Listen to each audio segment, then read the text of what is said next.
What's up guys, it is Joe here once again for Aeterno UK and welcome to the beautiful Spa-Francorchamps circuit for round number 12 of the F1 2010 career mode.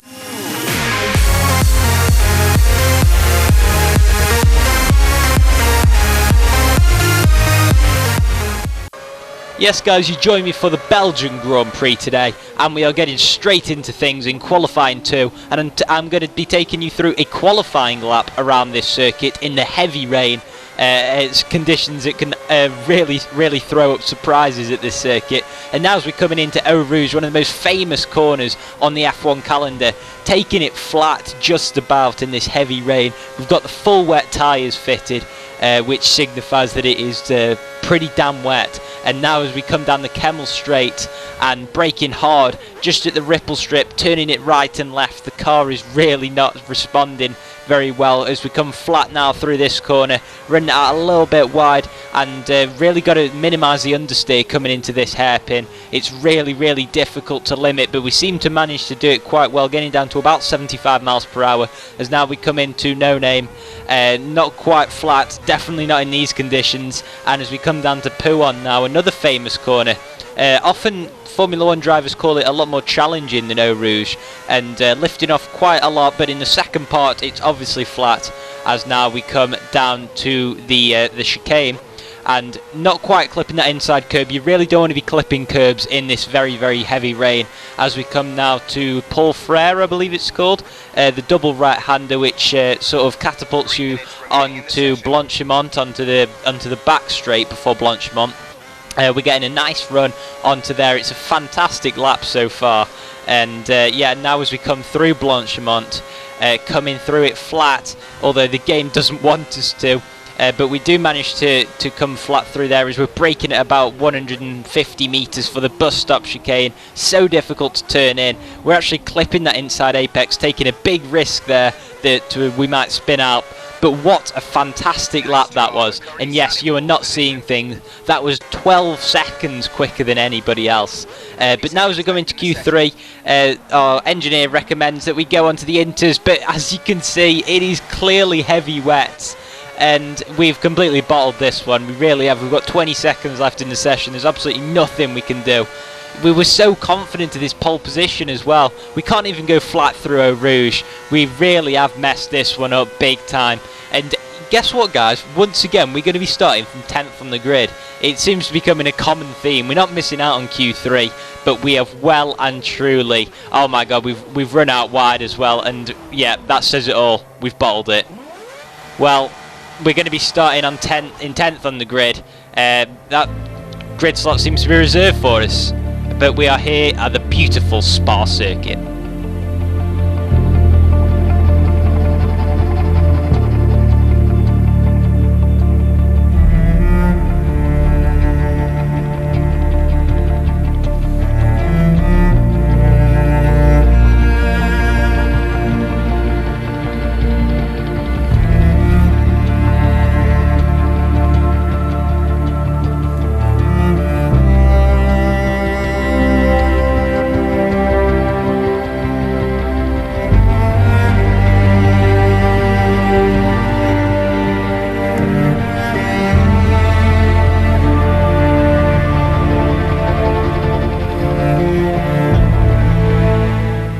Well guys, this is our chance to reconcile ourselves. We are lining up on the grid for the Belgian Grand Prix and we are away now from 10th position on the grid, and now we're going to try and get the run on Adrian Sutil around the outside coming into La Source.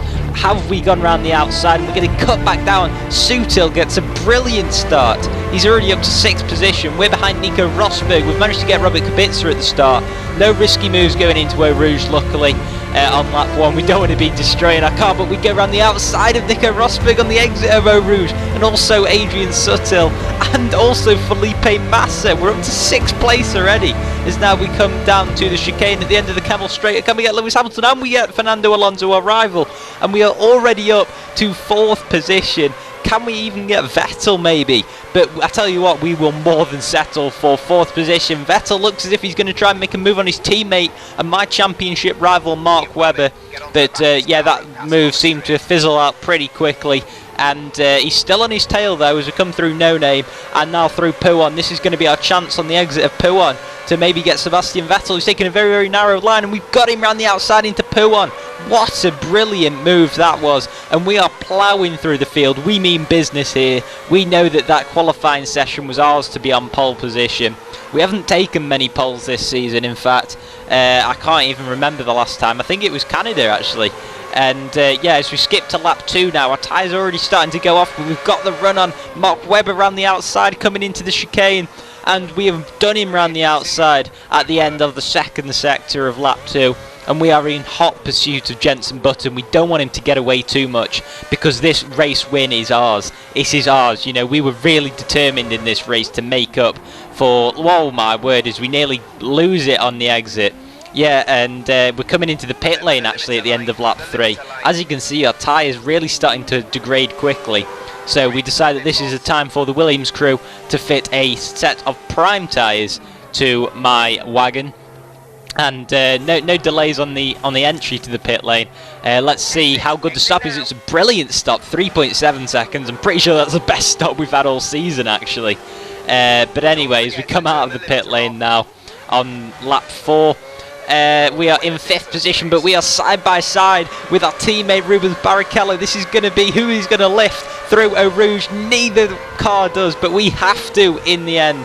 But we've got the slipstream on Barrichello, and we're going to take him round the outside on the Camel Straight. And now we've got Vitaly Petrov joining us. He's up to 6th position. And boy, that was brilliant stuff. It really was. And yeah, so that was on lap 4, and now as we skip to lap 6, we're right on Jenson Button's tail, as Fernando Alonso actually decided to stay out. I believe he was on the prime tyre, possibly. Seeing as it was a wet qualifying, obviously everybody had the free choice to decide what tyre they were on. But now he has peeled off into the pit lane, and by lap 7, we are right on Jenson Button's gearbox as we come through Curve Paul Frere.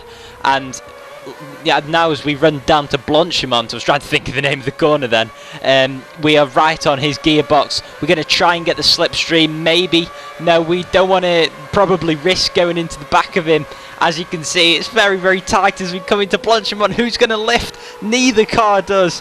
And once again, the AI is showing their real capabilities as we cut down to the inside into the bus stop chicane. Have we got the move done? We're going to do the famous cutback as we come onto the pit straight. It doesn't move. Jenson is wise to the move. And now we are coming on to lap 8, the penultimate lap of the Grand Prix. Are we going to try the cutback once more, coming into La Source? Yes, we are, but he just puts his car in the right position. We get a great catapult on the run up to Eau Rouge. It's going to be side by side coming into the famous corner.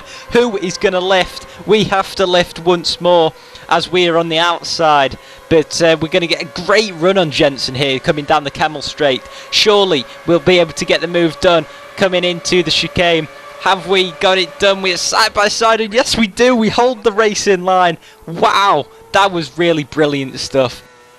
And now as we skip on to lap 9, we are in the lead of this race, really controlling it from Jenson, who's falling back now. But we run it out wide. Oh my god, we're in the wall. Oh my word. Oh my word. We've got a penalty as well. A 20-second penalty for clipping Jenson. Oh my. That was the sound of me being so dumb. I just can't even believe it. I might as well just walk out. What have we done? We were winning, we were leading, and oh my, I just don't even know. We were pushing for some ridiculous reason, and now we're down to 5th. We've got a 20-second penalty. We're going to be out of the points. I've probably broken my headset, just being ridiculously done. I'm probably going to chuck it out the window. I don't even know what we're doing. If that costs us a championship come the end of the season, then wow, you know, that's 20. It's not as if it's like a few points. It's 25 points down the drain. We've wasted 27 points in the last 2 races, and yeah, I'm just going to rant, you know, because what are we doing? I don't even know. I just don't know what to say right now. We're breaking into the final chicane. We've overtaken Hamilton, and you know, it's made no difference. That's probably why I didn't even comment on it. And Button's taken out the win, probably deservedly, to be honest.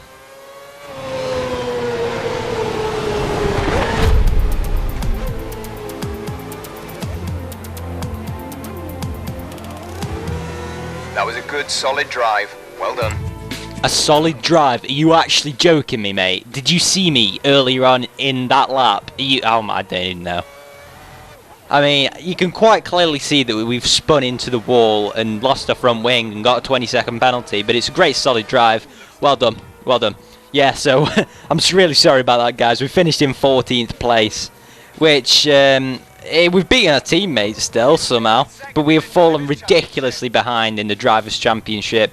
We're not going to be going to the podium celebrations. We are going to get a right, roasting from the press.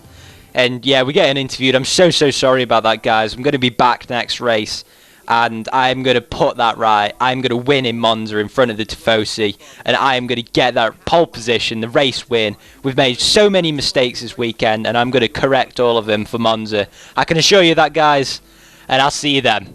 Bye-bye.